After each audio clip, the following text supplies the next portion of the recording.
Welcome back to the Maven Show. This is your host Rohit. Today we have Warren, the business coach and trainer. Thank you, Warren, for getting into the show. Oh, it's my pleasure. Thanks for having me. I've been looking forward to it. Would you just like to give a quick intro of yourself first? Yeah, so my start is kind of weird. I've got this strange eclectic background. I started out as a lawyer. I'm a recovering lawyer. I practiced for about 6 years as a Mhm. litigator, and then I left that to go be an entrepreneur. So I had 3 or 4 businesses in the new media space. Same time, I was also an actor and a theater director and a college professor. Got So I it. did all these weird things and then sold my last business and was looking for the next thing to do. And I heard about this crazy thing called business coaching, which I'd never heard of before. A family Uh-huh. friend was doing it. And I looked into it and went, oh my God, this is exactly what I need to do. And I talked to friends and family. They all said the same thing. Oh my God, this is perfect for you. So I've been doing it now for 20 years. Is your business coaching anything specific, or is it just for anyone? So I work with entrepreneurs basically between 1 million and 10 million in revenue. I've worked on either side of that. I've coached people up to 150 million, but the Uh-huh. sweet spot seems to be 1 to 10 million. Mm-hmm. Um, I tend towards, it's not exclusively, but I tend to work largely with service-based businesses. Uh-huh. That's just sort of my background and the people I've worked with. Um, and they tend to be people who kind of have a values orientation, like they want to make the world a better place through their work Got it. as well. I mean, I love working with people who like that. They care about their people, they care about their yeah, community, yeah, they yeah. care about their customers. It's not Exciting. just about making a buck. Yeah, even if it's just, with a small part of the community, sometimes it's big, but as long as they've got that kind of, I care about Yeah. excellence, I care about people. So that's been my focus for the Uh-huh. last 20 years. And the results have been pretty cool. I've helped a lot of businesses sell their business, achieve freedom, get to Mm-hmm. 7-figure salaries, Got have it. some pretty good impacts, build high performance cultures. So it's been a really interesting journey. And I love entrepreneurs because they're instinctively and just naturally high personal responsibility people, right? Like if it's to be, I got to Uh-huh. make it happen myself. They don't sort of look to others to do it. It's That's like true. there's problem solvers, and I just love that attitude they have. Got a guts to do it for sure. Yeah, a little bit of courage too. Although, what's interesting? There was actually some really interesting research about that. Uh-huh. Entrepreneurs actually aren't risk takers, they're optimists. It's that they don't actually think about how risky their endeavor is going to be because they're just so in love with their idea. They just Yeah. assume it's going to work. Like you said, like you bring entrepreneurs to achieve seven figures income in annual for Yep. sure. Bring like ARR 100 million USD plus. So what you are more inclined towards, like Because I've been doing it for 20 years, I do a lot of things, but if you're just to uh, distill it down, mhm, it's to really focus on, well, it's really to focus on focus. I'll use uh-huh, the business term is strategy. mhm, Like getting clients really focused on what their strategy is for a given period of time. So they don't, what too many entrepreneurs is they just play whack-a-mole all the time. uh-huh, Something came up, I better deal with that. Something comes up, I better deal with that. And the problem with that is mhm, they never get anything done. They get mhm, they get tasks finished, but they don't actually advance their business because they're not kind of working on the structures. So strategy is really just saying, how do I deploy my scarce resources of time, team, and money to achieve a particular objective? And that means making hard choices, saying, I got 23 things I want to fix. I can't do 23. So what are that's the true. two that I'm going to do right now? And the interesting thing is if you do 2 things a quarter, over the course of a year, you'll have fixed 8. You Yeah. show me 5 businesses that have done 8 fixes over the course of a year. It's not that many, right? And the reason is because they're trying to do too much at once. So a lot of my work is to, I know a lot about a lot of different areas about business, but the main value is getting a client to go, forget those 20, focus on these 3. And when you get those 3 done, then you'll get the next 3 done. And when they get that discipline, each one of those 3, they then learn more about their business. And it's sort of like getting your MBA in your business by applying your business as the case study. And you're just, Yeah. applying each one of these. And so that would be my thrust, is to try to just get people focused on what matters most at the right time. People will look to other entrepreneurs as justification for trying to do Yeah. too much. Like they'll look at Richard Branson. Look at Richard Branson. He's got 10 businesses. Yep. Yeah, but he That's did what. one at a time. And so when you get that, when you have that discipline of just focused, you'll achieve so much more. There's an old saying that says we always overestimate what we can do in the short run and underestimate what we can do in the long run. And so if you can flip that, and say, okay, I'm going to do less now, and that's going to help me do more later. And when you do that, the transformation is just remarkable. So what's the main aim you are more focused into? I really want to help ethical entrepreneurs make a positive impact. And the thing is, like, you can't have an impact if you don't achieve excellence. Right? It's like anything. I mean, we're recording this just shortly after the World Cup, and you watched all these players, and they were like, they won for a reason, right? They got to the finals for a reason. They're exceptional at what they do. And to have a really big impact, like, I believe entrepreneurship is actually one of the most powerful forces for positive social change. Right. And that's kind of why I got into it. All those different incarnations of things I was doing, from law to acting to professorship, I was trying to find that way for me to have an impact. And I find that entrepreneurship is that place. And if you think, there's an old play called Rent. It's a musical. It's a great play. And there's a line in that play that says, the opposite of war is not peace. It is creation. War is destruction, right? And so its opposite is creation. And what do entrepreneurs do? They create value, they create opportunities, they create solutions to problems, they create wealth, they create relationships, all that stuff. So that's where I think the big positive change comes from. But they're not going to be able to do it if they don't know how to leverage their business to achieve those outcomes. And so my goal is to help as many entrepreneurs as possible learn how to make their business as successful as possible so they can have the impacts that they want. So that's kind of ultimately my goal. And then I have a secondary, which is I've been building a business coaching system with technologies and tools and things like that I've been creating over the years. And so I want to actually help other business coaches use them to achieve the same thing. So it's more a leveraged way of achieving what I want to achieve, which is helping as many entrepreneurs as possible have the most positive impacts possible. Because there's a lot of business coaches who, they don't really know how to read financial statements. They don't know, they don't necessarily have systems for how to implement. And there's some stuff out there where there's a goal of simplifying things, but a lot of that leads to oversimplification with people who don't have the nuance to kind of understand when to apply and when not to apply. And so I'm trying to help build some tools that will help coaches achieve that. How entrepreneurship is the powerful source of social impact? So what is entrepreneurship ultimately? It's problem solving, right? Most entrepreneurs, they say that thing isn't being done well enough, so I want to fix it. I had a client who he was a client in an industry, and the customer service that he received was so terrible that he decided to start a business in that industry just to make it better. I had another client, I helped him in his first business, and he sold it for a bunch of money, and now he started another business, and their goal is to, like, redirect 1 billion tons of waste away from the waste stream. So how do it's really finding entrepreneurs who want to have an impact and then helping them build the skills to do that, the skills and processes. Because there are, if you go into business because you're a great designer or you're a great accountant or you're a great architect or something, that's great. Like, you've got some brilliant technical skill, or you got some great passion. I care about hunger. I care about the environment. I care about whatever it happens to be. Well, that's wonderful. But to business is its own skill. Right. And so you have to learn those skills to achieve it. So you can be a great architect, but a great architect doesn't mean you're a great business person. If you're a great designer, that doesn't mean you're a great business person. And so it's a different set of skills that you need to learn. And if you can understand that it's not just, I'm trying to do legal services, or I'm trying to do carpentry services or plumbing services. It's like, I'm building a business that provides plumbing services. Oh, that's a little bit different. So I can't just be a good plumber. I got to understand how to hire and how to pay people and how to market and how to do customer relations and all those other skills. That's the difference between the freelancers and the agencies, for real. Yeah, so you got to have the business skills. Freelancers will apply their skill for someone else who's building a business. But if you're building a business, you've got to learn those things on your own. And entrepreneurship takes time, like, it does not come in easy. No, it's like any skill, right? You got to practice. And you've got to learn.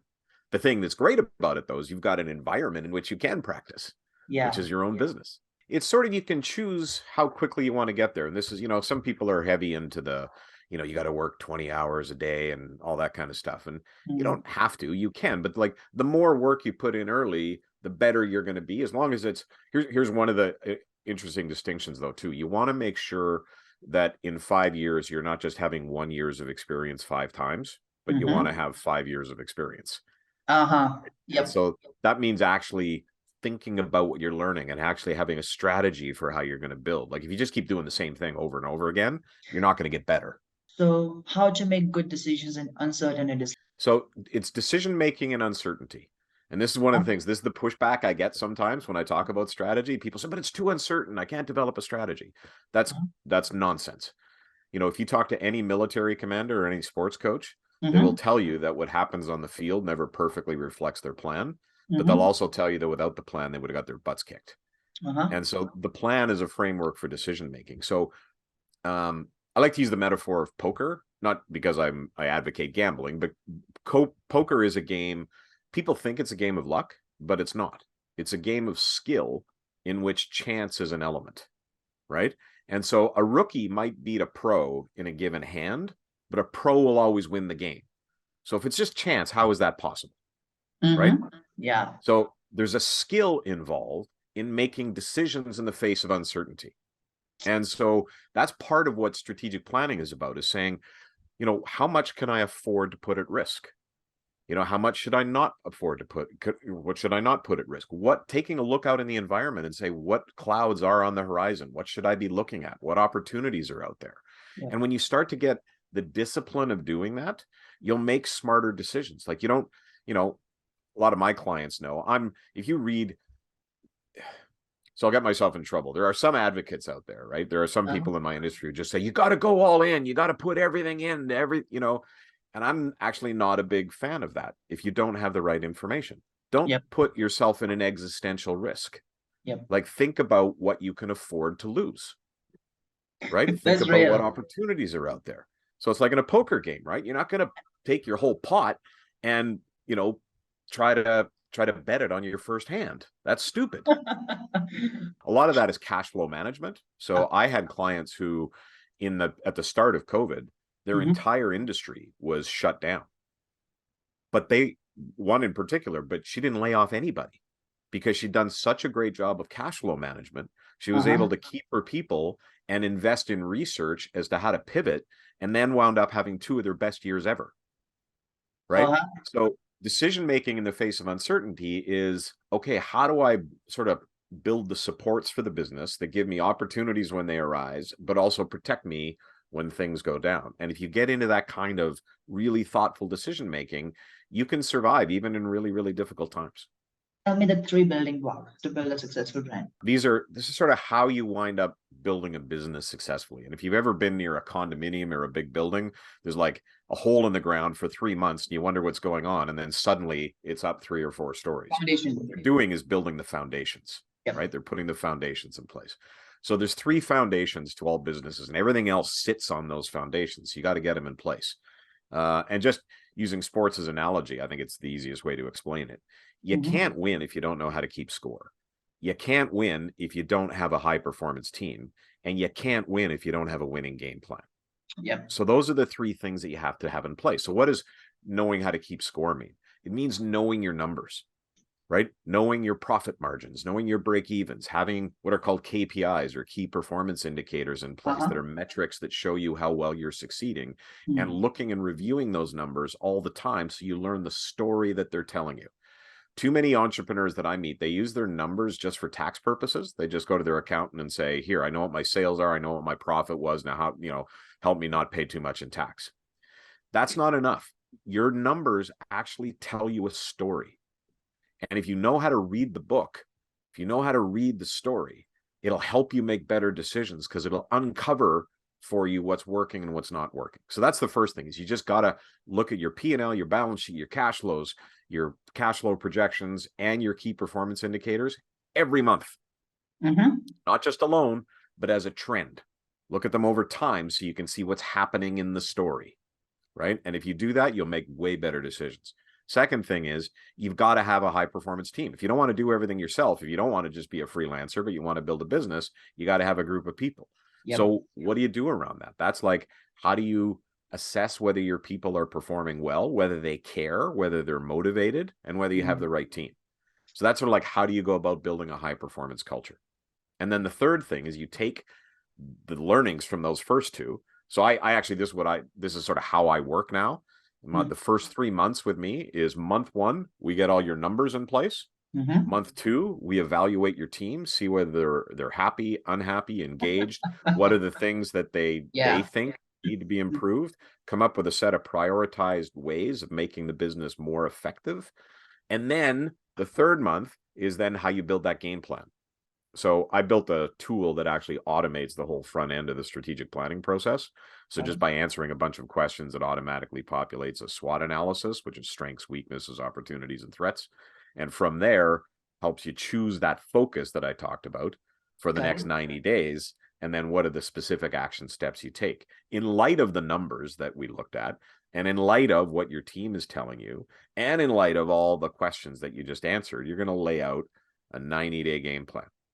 Got it. And what I've done, I got to be careful.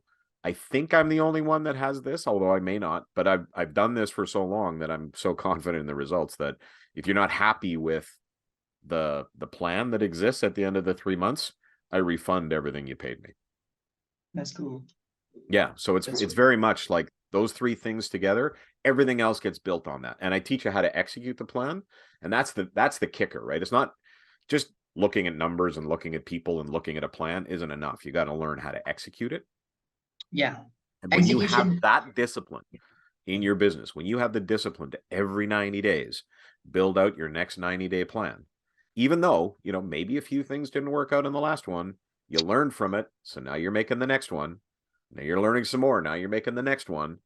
When you do that regularly, your team will trust you so much more because you're saying, this is what we're going to do the next 90 days. And then you do it. They're going to be like, wow, this person lives their word. Right. And they're going to trust you more. You're going to look at the results. You're going to know how to keep score and say, we did that thinking it would produce this outcome. Did it or did it not? We keep and score. Right. And then we plan again. And when you just kind of rinse and repeat that over the life of your business, you will have so much control and you have so much clarity over the direction you're going, and you'll be able to start predicting those kind of impacts you want to have.